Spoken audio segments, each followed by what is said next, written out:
Yeah, that's right. Well, I know Candy's incentive to put it on live stream tonight. Apparently, it went over well. There's a ton of people sharing them out of pure fear. It works for the Catholics. Okay.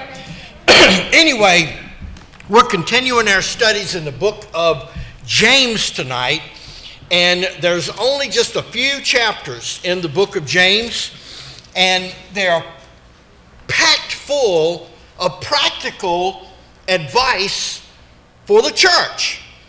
As I'd said many times before, the book of James is actually the very first New Testament book. Matthew is not. James is. It was written many years before Matthew, but they just put the Gospels in order.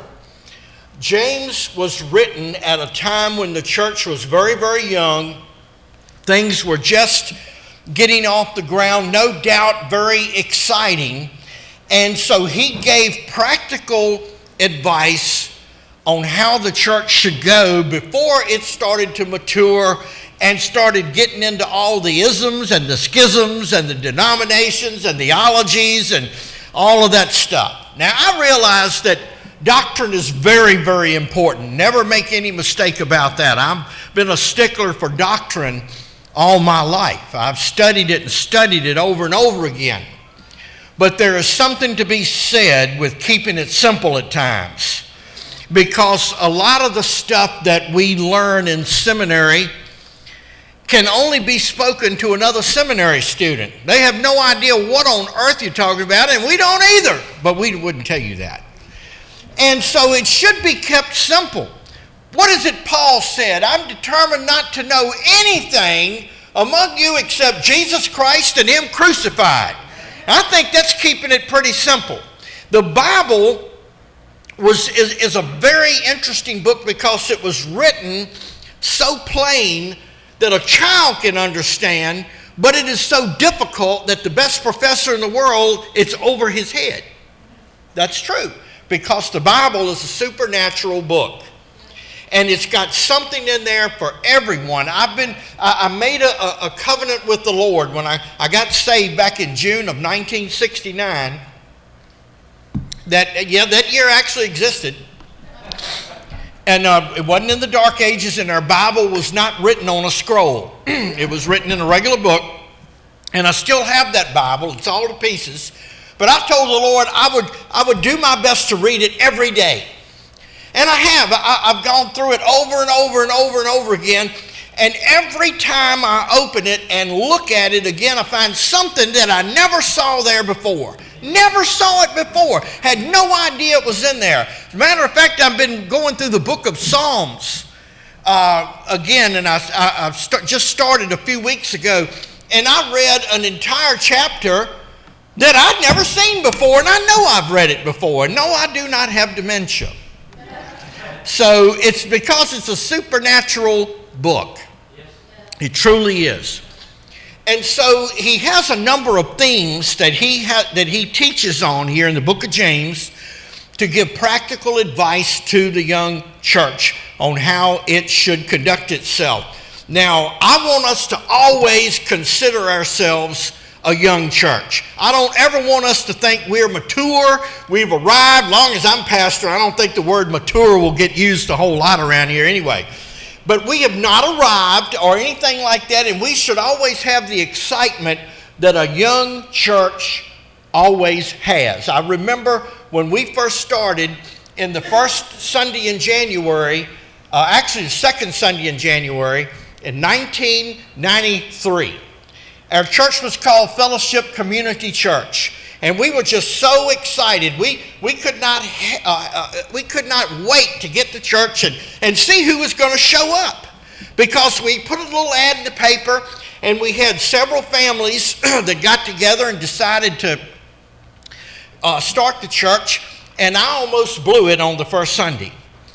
This lady opened the door, and we were at the American Legion Hall. We were only there for about a month.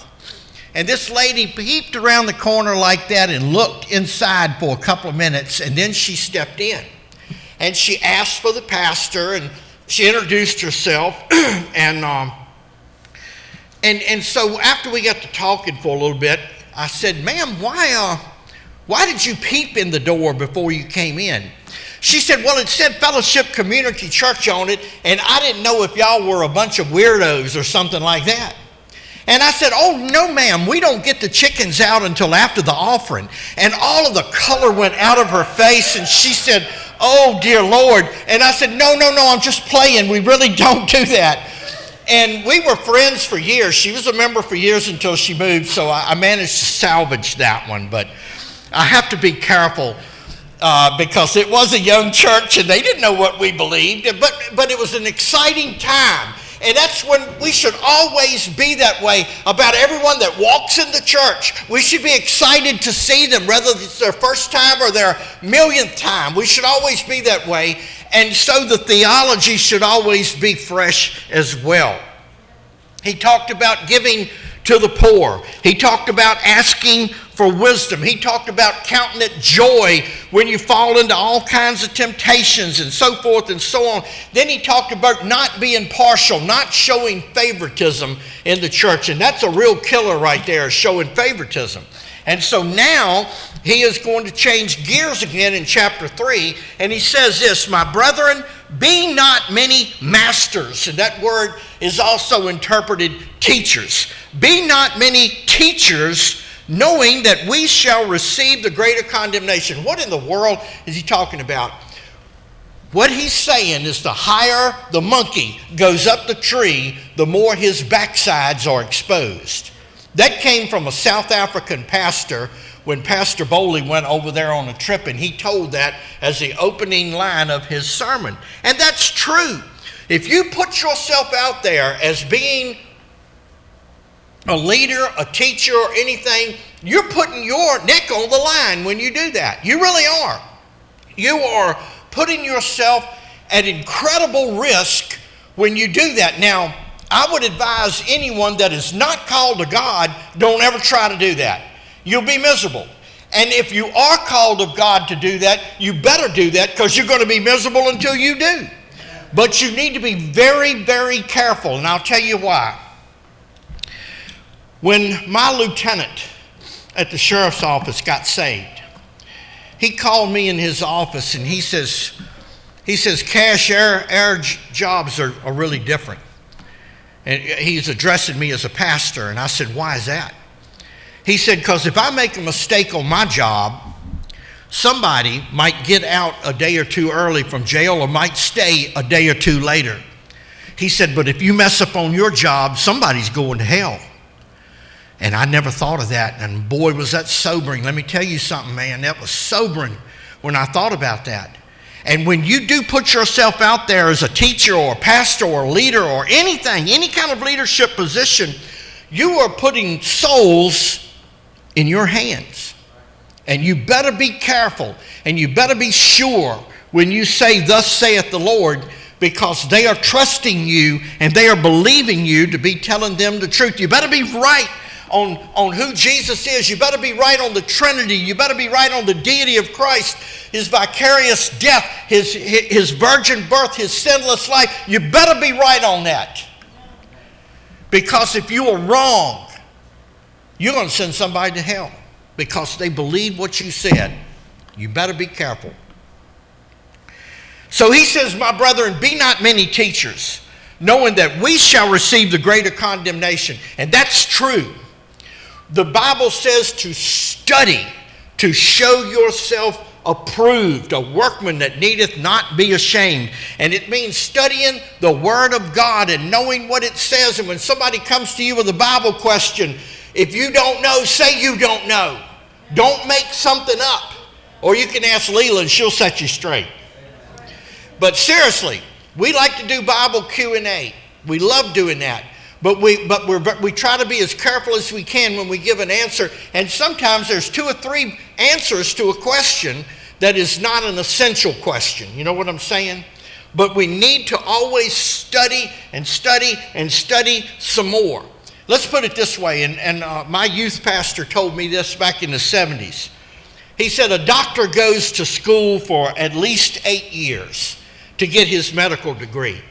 And then he studies and practices a couple of more years before he's turned loose as a general practitioner.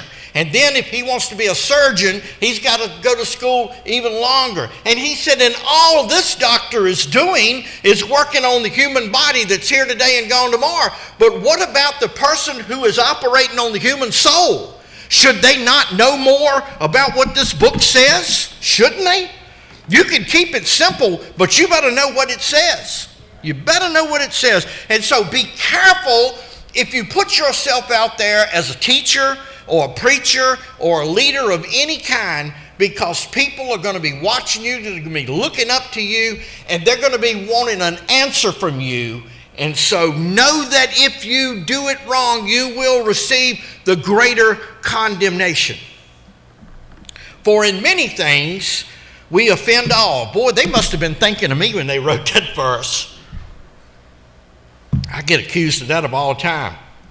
All the time. If any man offend or gives no offense, not in word, the same is a perfect man or complete man. There's no such thing as sinless perfection. Christ is the only one that had that. But it's talking about complete. And it said, and able also to bridle the whole body. In other words, if you can control your words, then you can control your whole body. And he's going to explain why that is. If you want to learn self-control in any area of your life, start with your mouth. Okay? All right. This is coming from an Irishman, okay? And so I know the struggle. Now, behold, we put bits in the horses' mouths that they may obey us, and we turn about their whole body. And that's true.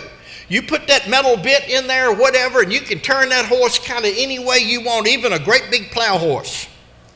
Behold also the ships, though they be so great. And I would invite you to look at the drawings of a lot of the big seagoing ships and see what is used to turn it. Behold also the ships which, though they be so great and are driven of fierce winds, yet are they turned about with a very small helm, whithersoever the governor or the steersman will or listeth, whichever way he turns it. Now he's going to get into the nitty-gritty. Now, what he's going to talk about right here is one of the most important things that a church can hear. Yes? I'm sorry. James chapter 3. And we are in verse number 5, the big verse. That's quite all right. It's no problem. Raise your hand. Now, this thing that he's getting ready to talk about has destroyed more churches than any other thing. You would think that a church would get destroyed over money. You would think that a church would get destroyed over immoral behavior.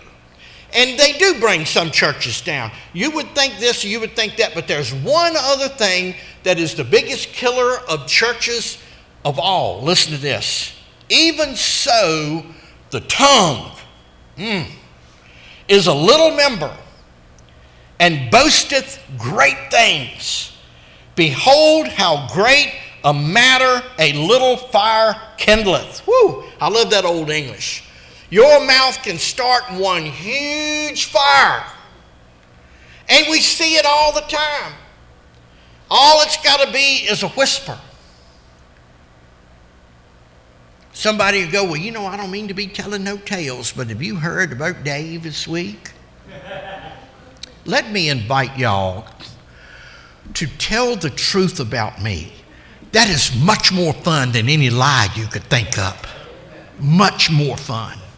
Tell the truth on me. But we did an experiment one time at a church I was going to, and we put 12 people up front. And the pastor had a piece of paper with 2 sentences on it. And we whispered those 2 sentences in the ear of the first one.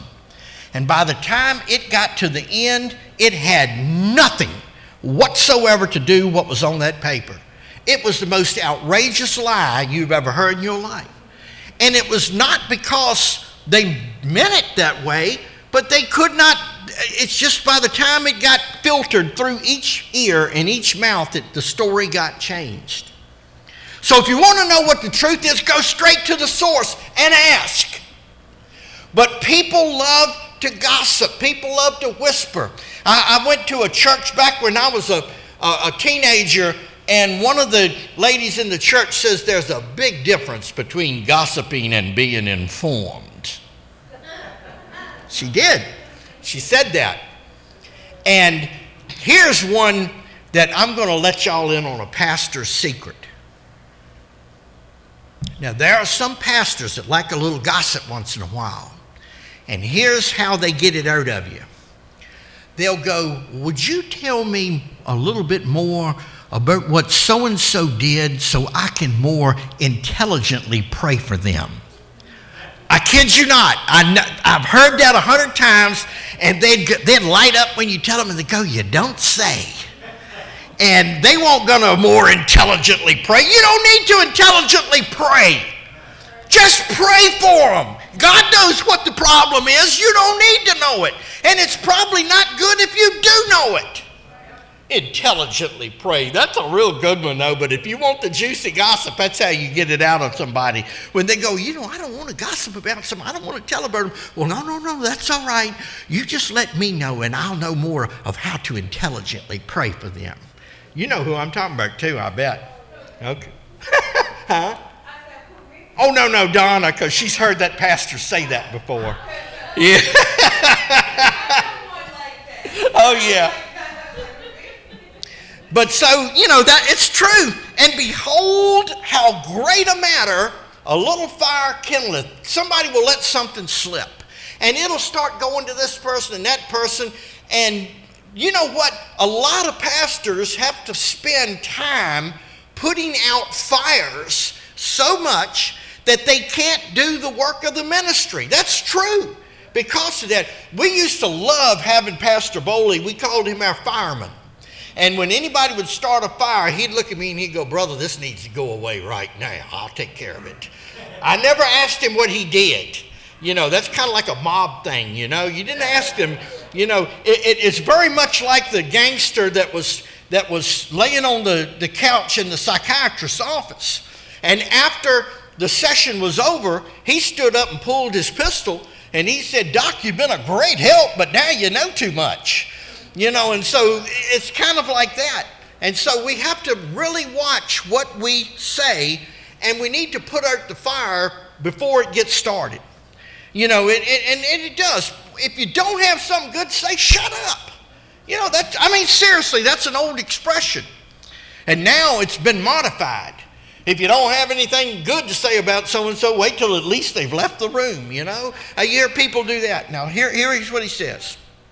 The tongue is a fire, a world of iniquity or sin, a world of sin, and it is a world of sin. So is the tongue among our members, that it defiles the whole body, number one, sets on fire the course of nature, wow, and is set on fire of hell. Boy, these folks James must have went to a Baptist church to know all of the depths of gossip. And seriously, I love picking on the Baptists because I are one. But really and truly, once a person opens their mouth to hurt somebody, to deliberately hurt somebody, then you got a world of sin. You got a world of iniquity. You've literally got the fires of hell burning on that person.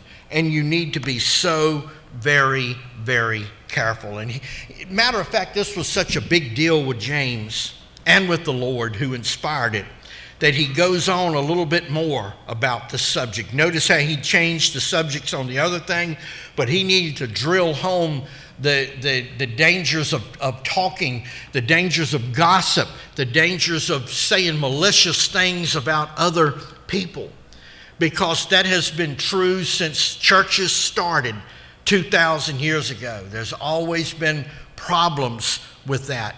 There is a record, not a record, Lord, I'm old. There is a recording out that I play at the station from time to time called The Monster Tongue.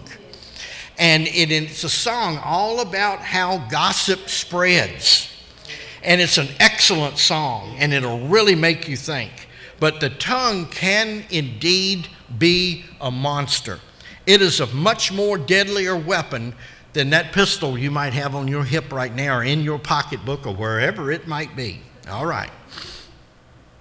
For every kind of beast and of birds and of serpents and things in the sea is tamed and has been tamed by man.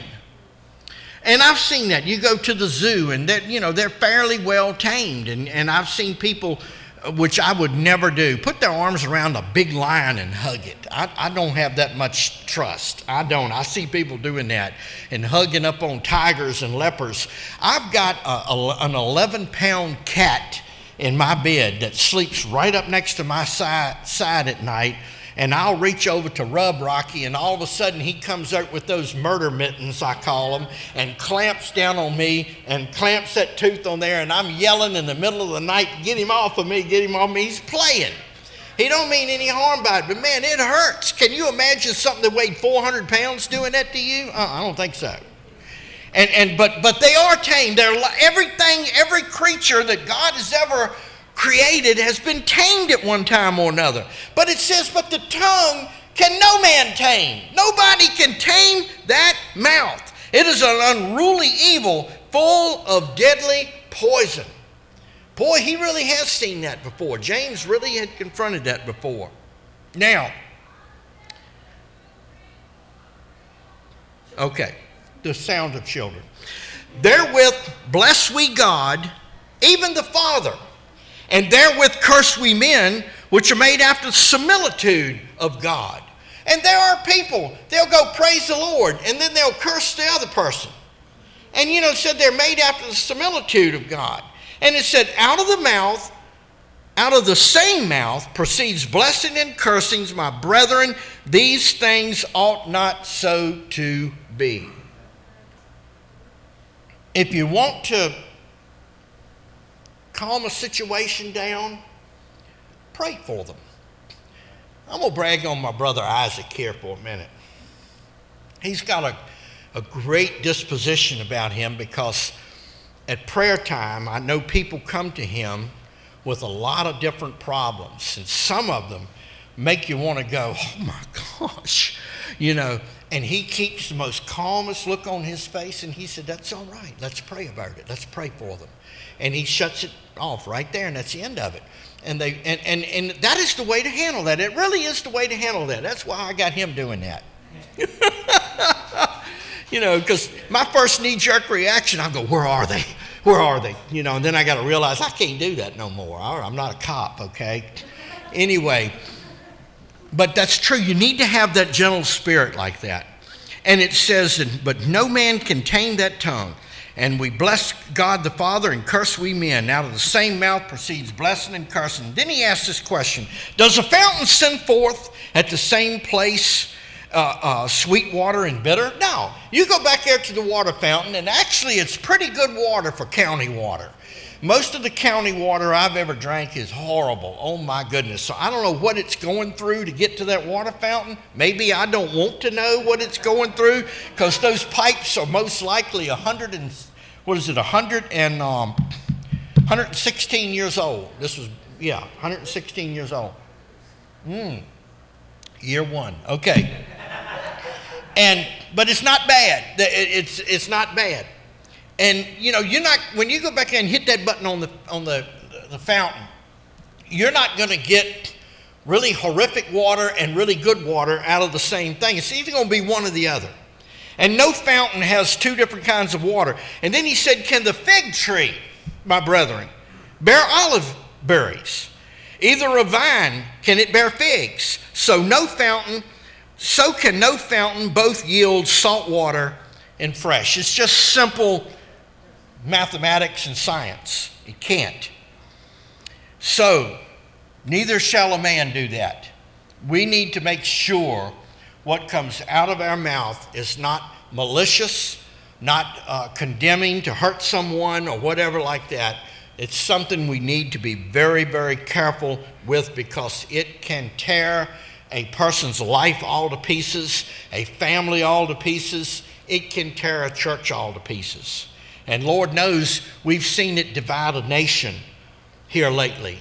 Listen to the spiel that comes out of the mouths of the people on the news. They spin it in the worst way you've ever seen. It showed them escorting Manson to jail when he got arrested back in the 60s. And they said if CNN was around now, they'd say, look at the police abusing this peaceful protester.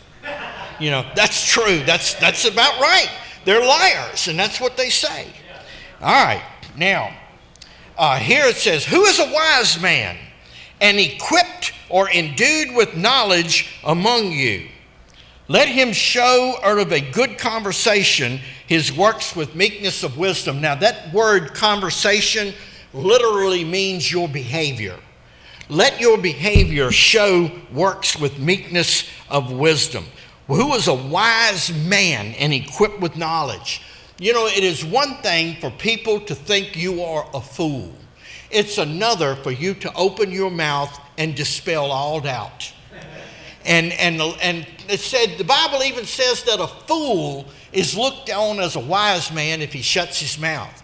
You ever been around people like that? They look like they had it all together. They look like they were pretty smart, and you got into a conversation with them, and all of a sudden they opened their mouth, and whoa, they're idiots. You know, I mean, that's it. So if you want people not to think you're a fool or an idiot or whatever, just shut up, you know, unless you got something really good to say. All right. But if you have bitter envying and strife in your hearts, glory not, or don't be proud of it, and lie not against the truth. You will find what is in a person's heart if you make them mad. Long as everything is going great, they're cool. They eat you up, they love you. But if you offend them one time, you make them mad one time, and you're going to find out what they made of. I remember in law enforcement, I could always get the truth out of somebody when they had some liquor in them.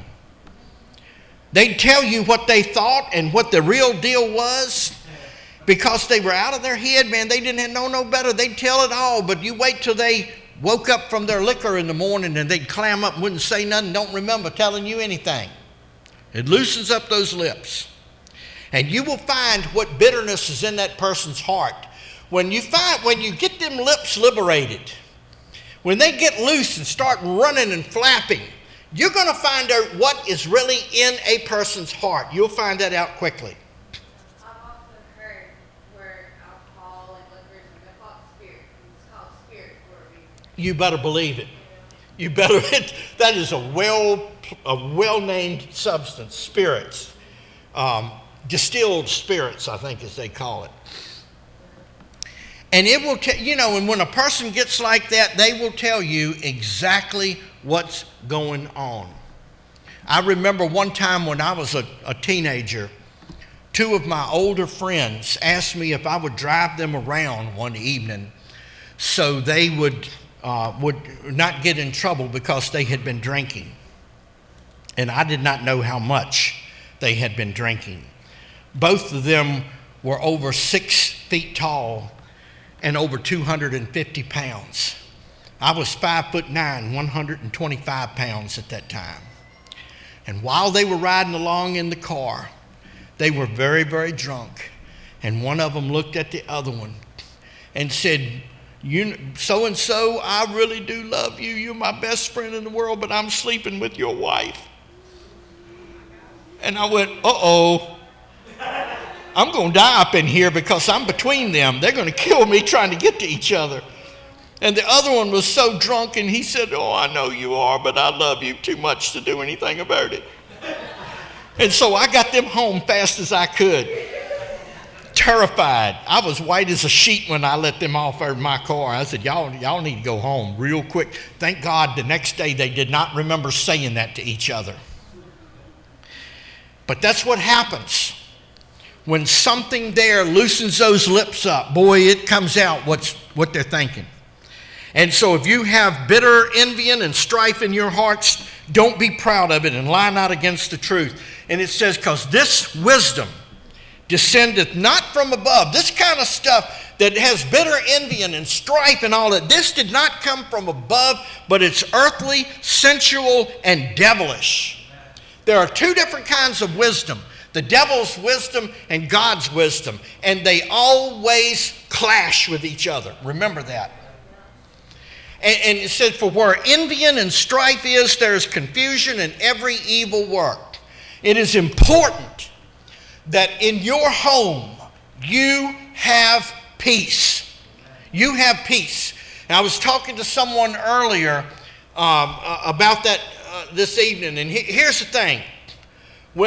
Particularly like when a young couple gets married, they have to say bye to their single friends. They need to go.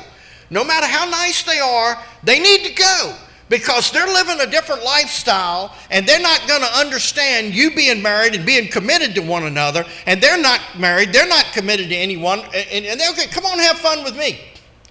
And as a couple, you should always choose carefully who your friends are as married friends. They should be Christian. They should be devoted to each other and to the Lord. You really will find that you have to limit to keep peace in your home, to keep strife down in your home.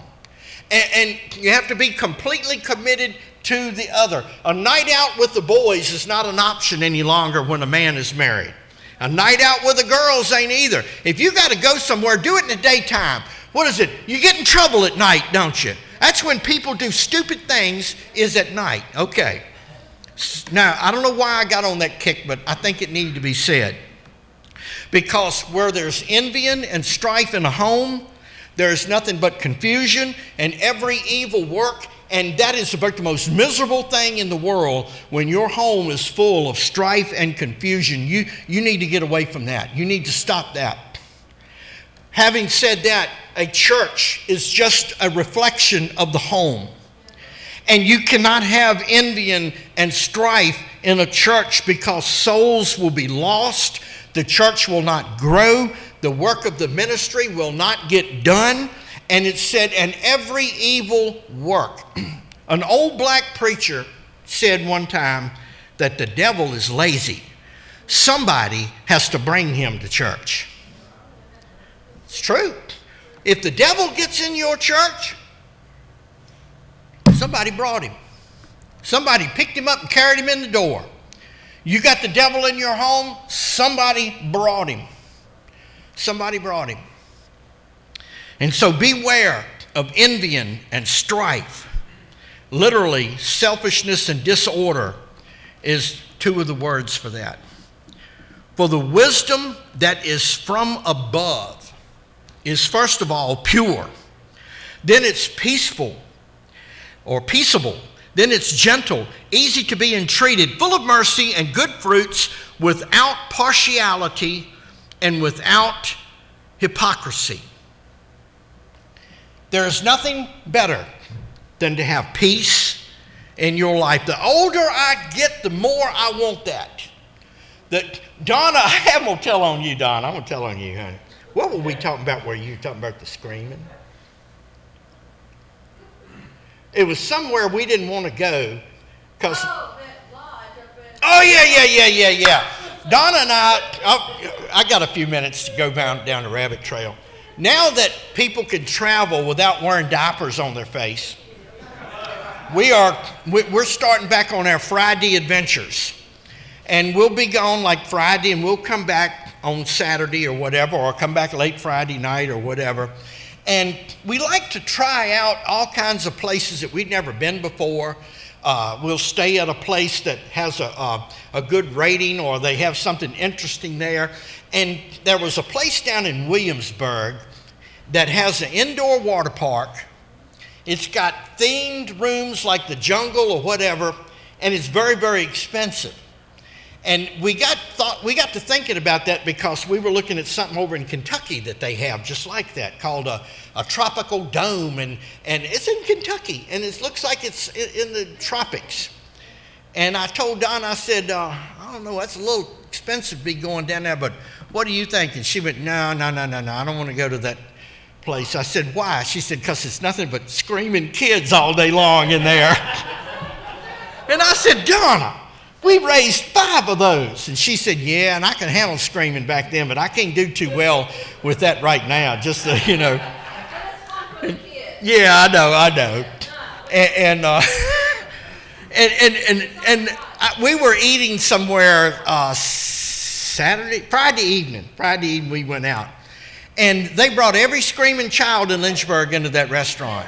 I have never heard the most ungodly howls. That didn't sound like a child. That sounded like they were burning somebody with a torch over on the other side over there.